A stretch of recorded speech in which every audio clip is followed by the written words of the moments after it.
Ada 3 menurut pengalaman saya ya. 3 itu adalah, yang pertama adalah ikan setelah makan, makanya dia berdiri upacara seperti itu.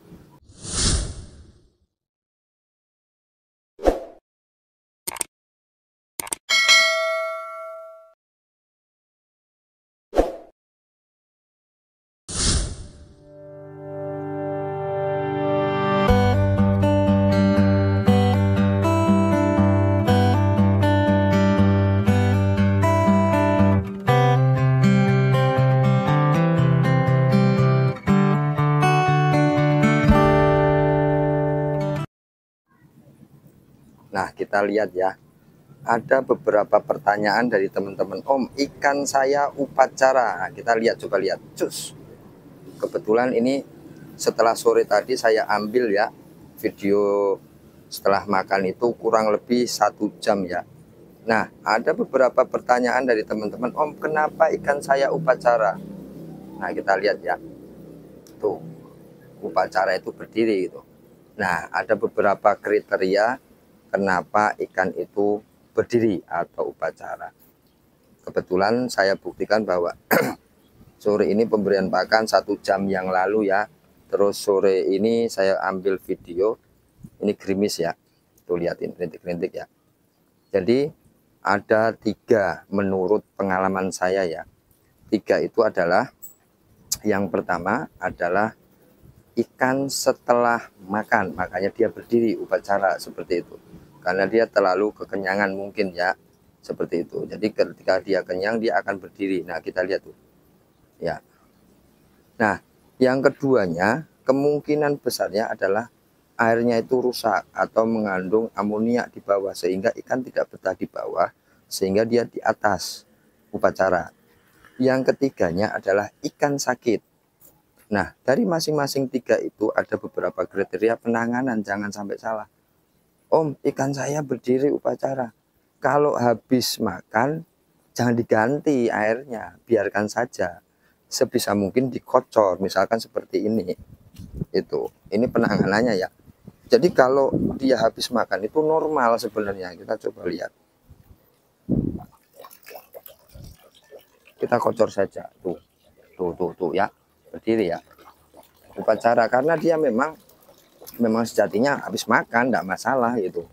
Nah, poin keduanya adalah airnya rusak atau banyak mengandung amonia di bawah, sehingga ikan tidak betah di bawah, dia di atas, dia akan berdiri upacara.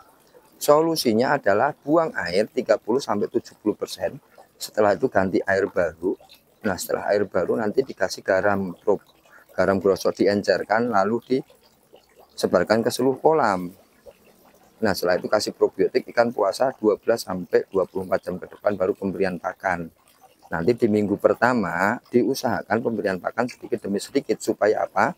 Supaya 1 minggu pertama itu adalah bakteri baik, probiotik dan garam itu nanti bekerja dengan baik. Ketika kena matahari, bakteri itu tumbuh dengan secara efektif ya.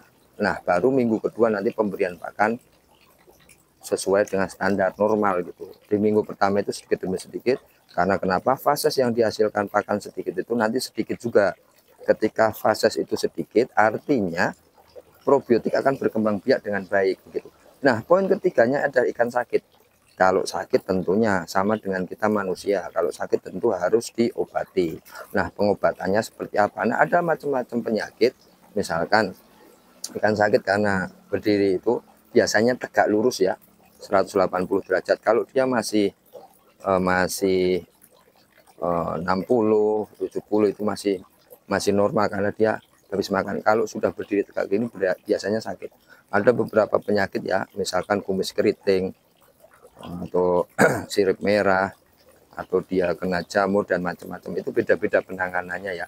Jadi penanganannya nanti kalau penyakit itu beda lagi, nanti saya akan bikinan video. Yang pasti ketika ikan upacara, ketika habis makan ya jangan dibuang gitu. Jadi beda penanganan ketika ikan itu berdiri atau upacara seperti itu ya. Jadi saya sudah jelaskan dari awal 3, ikan terlalu kenyang, air rusak, dan ikan sakit. Penanganannya beda-beda seperti itu. Nah, ini adalah penanganan dari ikan ketika habis makan ya kocor aja enggak apa-apa, enggak masalah. Tapi kalau sakit benar-benar ya diobati. Nah, pengobatannya nanti ada lagi ya videonya. Nah, untuk air rusak atau kandungan amonia tinggi, nanti kita tinggal buang 30-70% sama seperti yang saya bicarakan di awal ya. Oke ya, itu saja. Terima kasih pertanyaannya, dan nanti kalau ada pertanyaan lagi saya akan jawab by video supaya teman-teman lebih jelas ya. Terima kasih, salam sukses berjamaah petani lele Nusantara. Salam hangat dari Kota Karawang, Jawir Farm.